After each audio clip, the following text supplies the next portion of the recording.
காலிங்கராயன் கால்வாய் இன்னைக்கு சாக்கடை கால்வாயாக மாறியிருக்கு. அந்த காலத்தில் எவ்வளவு போராடி காலிங்கராயன் அவர்கள் இந்த கால்வாயை கொண்டு வந்தார்கள். இன்னைக்கு சாக்கடையாக மாறிக்கொண்டிருக்கிறது. ஆனால் மஞ்சள் விளைகின்ற ஊர், மஞ்சள் எதற்குனால் கேன்சருக்கு அது ரொம்ப குணமான ஒரு மருந்து மஞ்சள். ஆனால் இன்னைக்கு அந்த மஞ்சள் கேன்சர் வரக்கூடிய அளவிற்கு அந்த காலத்தில் இருந்து மஞ்சள் பயிரிட்டார்கள்.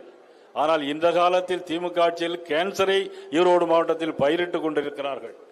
இங்கு அதிகமாக ஒவ்வொருவருடைய இதயத்திலும் இன்னைக்கு ஒவ்வொருடைய உடம்பிலும் இந்த தண்ணீரை குடித்தால் கேன்சர் வரக்கூடிய அளவிற்கு மோசமான ஒரு சூழ்நிலை.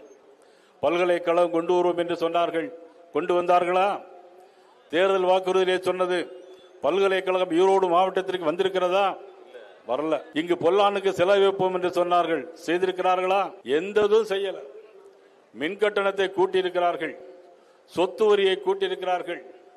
மின் கட்டணம் 2 மாதத்திற்கு ஒரு முறை வசூலிப்போம் என்று சொன்னார்கள். ஆனால் இன்று 1 மாதத்திற்கு ஒரு முறை வசூலிப்போம் என்று சொன்னார்கள். ஆனால் இதுவரைக்கும் செய்திருக்கிறார்களா? இதுவரையில் அவர்கள் செய்யவில்லை.